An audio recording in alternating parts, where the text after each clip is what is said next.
Hello दोस्तों, बात करते हैं आईडीबीआई बैंक लिमिटेड की। और आप देखिए कि नेक्स्ट वीक की मूव क्या रहने वाली है, बुलिश रहेगा बेयरिश रहेगा स्टॉक, इसी बारे में ये वीडियो है। बात करेंगे कि स्टॉक का टारगेट क्या होना चाहिए एंड किस तरह से हमारा स्टॉक प्ले ऑफ करता हुआ दिखाई देता है नेक्स्ट वीक में, क्योंकि मार्केट काफी ज्यादा वॉलेटाइल था लास्ट वीक में। And despite the fact that market has fallen on the last day, but उसके बावजूद भी आप देखो तो यहाँ पर 9 से 10% के आसपास का मूव यहाँ पर आया है। तो स्टॉक काफी मजबूती से आगे बढ़ता हुआ दिखाई दे रहा है। और यही एक बड़ा रीजन है कि यहाँ पर बात करेंगे कि नेक्स्ट वीक में क्या कुछ हो सकता है हमारा इस स्टॉक में। कितना टारगेट करके चल सकते हो, कितना आप अगर बाय करना चाहते हो तो बाय करके कितना होल्ड करना पड़ सकता है, एंड कितना दिनों में यानी 3 महीने में 6 महीने में कितना ज्यादा पैसा आप इसमें बनता हुआ दिखाई देता है। ठीक है, तो चलिए शुरू करते हैं। बट उससे पहले अगर आप चैनल पर नए हो तो चैनल को सब्सक्राइब कर दो यार, and hit that bell icon ताकि आपको नोटिफिकेशन मिल सके। अभी भी 40 टू 50% के आसपास लोग बिना देखे चले जाते हैं, वो रिटर्निंग विजिटर्स हैं। तो प्लीज सब्सक्राइब कर दो यार, आपको कितना ही लगेगा उसमें समय। तो चलिए शुरू करें। तो अगर आईडीबीआई बैंक लिमिटेड की बात करें तो 9 से 10% के आसपास का मूव हमारा फ्राइडे को आया था। ठीक है, अब अगर आप देखोगे तो यहाँ पे चार्ट काफी ठीक ठाक दिखाई देता है, जो कि हमारा बैंक का चार्ट है, यानी कि हमारे स्टॉक का चार्ट है। तो स्टार्टिंग में तो काफी ज्यादा डल बिहेव कर रहा था हमारा स्टॉक, बट यहाँ से एक मोमेंटम क्रिएट हो रहा था। जिन लोगों को पता था कि आरबीआई डिसीजन ले रही है पीसीए से बाहर आने का, वहां पर उन लोगों ने खरीदारी की। और जैसी पीसीए लिस्ट से प्रॉम्प्ट करेक्टिव एक्शन लिस्ट से आरबीआई ने इसे बाहर निकाला, वैसे ही स्टॉक में बड़ी भारी भरकम तेजी देखने को मिली। हालांकि मार्केट काफी ज्यादा दबाव में रहा है लास्ट वीक में, रेंज बाउंड ट्रेडिंग मार्केट में होती हुई दिखाई दी। 400 की रेंज बाउंड ट्रेडिंग वहां पर हुई है। तो कितना असर होगा हमारा मार्केट पे, देखिए इस लेवल पर आप देखोगे तो आईडीबीआई बैंक हमारा बुलिश जोन में बिल्कुल है। ठीक है, यहाँ पर पूरा पूरा एकदम 16 के 16 फैक्टर बताते हैं कि स्टॉक हमारा बुलिश जोन में है। एंड यहाँ से 42 से लेकर के 52 तक की जो जर्नी है वो आसानी से कवर करेगा हमारा स्टॉक। बट बीच में कौन से फैक्टर हैं ऐसे हमारे जहां पर स्टॉक थोड़ा सा हॉल्ट लेता हुआ दिखाई देता है। सबसे पहले फैक्टर्स की बात करते हैं जो नेक्स्ट वीक में हमें परेशान करते हुए या बाजार को परेशान करते हुए दिखाई देंगे, क्योंकि बाजार आप लास्ट वीक भी देखो, मतलब लास्ट डे भी देखोगे तो यहाँ पर बाजार में 1% से ज्यादा की गिरावट हुई निफ्टी 50 में। सेंसेक्स में मोर देन 1000 पॉइंट्स की गिरावट देखी गई थी। तो वो जो एक प्रॉब्लमेटिक सिचुएशन क्रिएट हो रही है कि अगर बाजार में गिरावट होगी तो जो रिटेल इन्वेस्टर है, रिटेल इन्वेस्टर के माइंड में काफी ज्यादा पैनिक मोड ऑन हो जाता है, and then they will start selling the stocks. ठीक है, और अगर वो बिकवाली के मोड में आ जाते हैं तो वहां से थोड़ी सी प्रॉब्लम हो जाएगी हमारे लिए भी, क्योंकि आईडीबीआई बैंक जरूर एक बढ़िया स्टॉक है, बैंक भी अच्छा है, एंड ये लगातार कोशिश कर रहे हैं कि अच्छे से मतलब बेटर टू बेस्ट होने की। बट वहां से जो प्रॉब्लम आएगी ना वो ये कि जो उनका पास्ट रिकॉर्ड रहा है वो बहुत अच्छा नहीं रहा है। 26 रुपीज तक हमारा स्टॉक गिरा था 58 से। तो लगातार जो उतना गिरावट आई थी ना वो रिकवर करने में और दोबारा से अपनी गुडविल बनाने में थोड़ा सा समय लगेगा। तो यही एक बड़ा रीजन है कि अगर बाजार सपोर्ट नहीं करेगा तो ये स्टॉक भी हमारा साइड वेज में जाता हुआ दिखाई दे सकता है। ठीक है, अब बात करते हैं कौन कौन से फैक्टर हैं जो नेक्स्ट वीक में हमें परेशान कर सकते हैं। तो सबसे पहला जो फैक्टर है हमारा वो कोविड केसेस है। इंडिया में कोरोना के केसेस लगातार तेजी से बढ़ रहे हैं और वो एक प्रॉब्लमेटिक सिचुएशन बन रही है। हालांकि अगर लॉकडाउन लाइक सिचुएशन हो भी गई है, कई स्टेट्स में लगातार लॉकडाउन लगाया भी गया है, बट आप देखोगे तो वहां पर जैसे महाराष्ट्र हो गया, केरला हो गया, तमिलनाडु हो गया, तो वहां पर थोड़ा सा लॉकडाउन लाइक सिचुएशन बनी और इम्पोज भी किया गया। तो उसका एक असर हमें स्टॉक मार्केट पर देखने को मिलेगा। हालांकि इस बार बहुत ज्यादा गिरावट नहीं होगी जैसे लास्ट ईयर में हुई थी, बट फिर भी यहाँ पर थोड़ी बहुत गिरावट के संकेत आ रहे हैं। तो करना क्या है, तो होल्ड करना है। अगर कोरोना की वजह से गिरावट होती है तो होल्ड करना है बिल्कुल।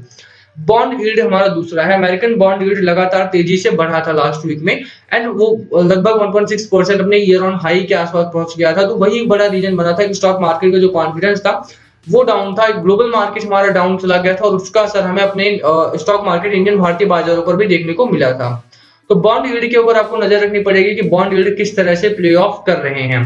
थर्ड है हमारा क्रूड ऑयल प्राइसेस। लगातार क्रूड ऑयल प्राइसेस जो रहे हैं हमारे उनमें तेजी देखी गई है। $71 पर बैरल के आसपास का रेट हमारा पहुंच चुका है, जिसकी वजह से बड़ी भारी भरकम गिरावट हमें देखने को मिली थी हमारे बाजारों में भी। ठीक है, फोर्थ रीजन है, देखिए फोर्थ रीजन जो है हमारा वो हालांकि पॉजिटिव नहीं है, नेगेटिव नहीं है, बट हाँ फाइनेंशियल ईयर एंड है हमारा, अप्रैल मार्च एंड हो रखा है हमारा, टैक्सेशन का सारा काम चल रहा है। तो यही एक बड़ा रीजन है कि आप देखोगे तो एफआईआई डीआईआई जो है वो लगातार भारतीय बाजारों से पैसा बाहर लेकर जा रहे हैं। एफआईआई ने देखिए बिकवाली की थी, डीआईआई ने बिकवाली की थी। तो वो सारा हिसाब किताब का जो मैटर चल रहा है ना इस समय पर, वो भी बाजार में थोड़ा सा कम पैसा भेज रहा है या निकाल के लेकर जा रहे हैं।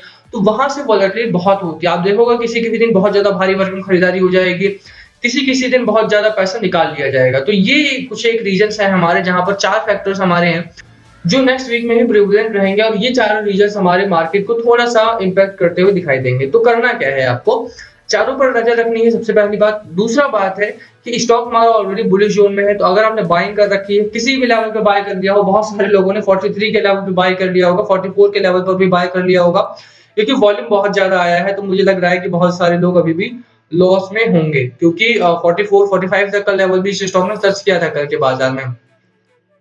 तो अगर आप लॉस में हो तो भी और अगर आप प्रॉफिट में हो तो भी होल्ड करने की सलाह मेरी यहाँ पर रहेगी, क्योंकि मार्केट में जो भी गिरावट हो रही है वो इंडियन बाजारों की वजह से नहीं हो रही, ना ही आईडीबीआई बैंक के इंटरनल रीजंस की वजह से हो रही है।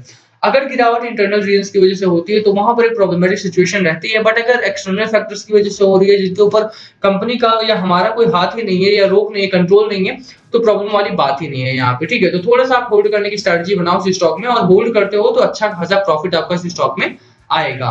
अब बात करें कि देखिए कौन कौन से फैक्टर हैं जो हमारे बहुत अच्छे हैं। तो वीकली डिलीवरी आप देखोगे तो 33% से ज्यादा की वीकली डिलीवरी है हमारी। डेली डिलीवरी भी आप देखोगे तो कल के बाजार में यानी 12 मार्च को 34% से ज्यादा की डिलीवरी हुई थी, यानी 132 मिलियन शेयर्स ट्रेड किए गए थे, 46 मिलियन शेयर्स वहां पर लॉन्ग टर्म के लिए बाय किए गए थे। और यही एक चीज है कि अच्छा बैंक है और बहुत बढ़िया इसमें रैली आने की आप पूरी उम्मीद कर सकते हो, क्योंकि जिस तरह का मोमेंटम इसमें सेट हुआ है और जिस तरह का एक रैली इसमें पिछले दिनों आई है, उसको देखते हुए इन्वेस्टर्स का जो इंटरेस्ट है वो काफी बढ़ गया है इसमें, और वो तेजी से अब इसमें बाइंग करने की कोशिश करेंगे। और जब भी बाइंग होगी तो यहाँ से स्टॉक हमारा तेजी से अपर साइड में भागेगा, ठीक है। अब एक और फैक्टर है जहां पर नजर रखनी है, वो है बाजार। बाजार को थोड़ा सा देख के चलना है। बाजार पॉजिटिव रहेगा तो आईडीबीआई बैंक को काफी सपोर्ट मिलेगा, और वो इसी वीक में हमारा जो एक लेवल है 45 46 का 52 का, वो टारगेटेड अचीव होता हुआ दिखाई देता है। साथ ही साथ एफआईआई डीआईआई का डेटा जो है हमारा, ये 5 फैक्टर्स हो गए लगभग, है ना। 4 वो वाले 2 ये वाले 6 होते हैं, हालांकि फाइनेंशियल ईयर एंड उतना मैटर नहीं करता, तो 5 फैक्टर्स आपको नजर रखनी है थोड़ी सी। अब चार्ट की बात करें कि चार्ट हमारा क्या कहता है, क्योंकि देखिए समअप कर दूं मैं एक बार आपके लिए, तो कुछ फैक्टर्स हैं हमारे जो नेक्स्ट वीक में परेशान करेंगे, बट आईडीबीआई बैंक ऑलरेडी हमारा बुलिश जोन में है, जिसका फायदा आपको मिलेगा, ठीक है। मैकडी आप देखेंगे तो मैकडी हमारा बुलिश जोन में है, तो यहाँ पर एक सपोर्ट तो मिलेगा इस स्टॉक को, और सपोर्ट में का मेरा मतलब है कि ये स्टॉक हमारा आगे भागता हुआ तेजी से दिखाई भी देगा। तो करना क्या है, तो देखो ये एक डाउन साइड का हमारा लेवल है 40 रुपीज का, जहां पर अगर गिरावट होती है, बाजार में गिरावट होती है एंड हमारा आईडीबीआई बैंक फॉलो करता है उसे, तो 40 रुपए तक हमारे स्टॉक में गिरावट हो सकती है। एंड एनीवे अगर आप देखोगे तो जो ये कैंडल बनी है ये काफी बोलिंजर बैंड से आउट ऑफ बोलिंजर बैंड बनी है, और अगर मंडे को बाजार सपोर्टिव रहता है तब तो बहुत अच्छा है, अगर सपोर्टिव नहीं रहता है तो यहाँ पर करेक्शन का जोन बनता हुआ दिखाई देता है, बट वो बहुत शॉर्ट टर्म होगा, बहुत ज्यादा शॉर्ट टर्म होगा, वो 1 से 2 दिन का हो सकता है गिरावट, बट उसके बाद दोबारा से रिकवर करेगा। जो अपर साइड का हमारा पहला टारगेट है एंड ओनली टारगेट वो 52 रुपीज का है, तो 52 रुपीज के आसपास हमारा स्टॉक जाता हुआ इस वीक में दिखाई दे सकता है, बशर्ते हमारा जो बाजार है वो थोड़ा सा ज्यादा सपोर्ट करे हमारी इस रैली को। आईडीबीआई बैंक आसानी से 52 का लेवल यहाँ पर टच करता हुआ दिखाई देता है, ठीक है। तो इसी के साथ हम वीडियो खत्म करेंगे। लास्ट कॉल आपका होना चाहिए, बाय करना है, सेल करना है या होल्ड करना है। बाय करो तो सिर्फ लॉन्ग टर्म के लिए करना, शॉर्ट टर्म के लिए मत करना। शॉर्ट टर्म का बाजार नहीं है, और बाजार जब शॉर्ट टर्म का नहीं होता है तो फिर स्टॉक शॉर्ट टर्म में ही बिहेव अच्छा नहीं करता है, तो यही एक रीजन है। तो अगर बाय करना है आपको तो शॉर्ट टर्म के लिए मत करना, लॉन्ग टर्म के लिए करना है, एटलीस्ट 3 to 4 मंथ्स के लिए करना। स्टॉक अगर लॉन्ग टर्म का टारगेट देखें तो 67 हमारा लॉन्ग टर्म का टारगेट हो जाता है, लाइक अगर 6 से 7 महीना 8 महीना रुक जाते हैं वहां पर प्राइवेटाइजेशन का जो प्रोसेस है वो जल्दी एंड होता है, तो वहां पर हमारा स्टॉक 67 रुपए 68 रुपए तक जाने को होता है, ठीक है। अब यहाँ पर देखोगे आप तो 52 रुपीज तक हमारा इस वीक का टारगेट है। लेट्स सी कितना अचीव होता है, बाजार कितना सपोर्ट करता है, उसके बाद ही अपन डिसाइड कर पाएंगे कि कितना हमारा टारगेट अचीव हुआ या नहीं।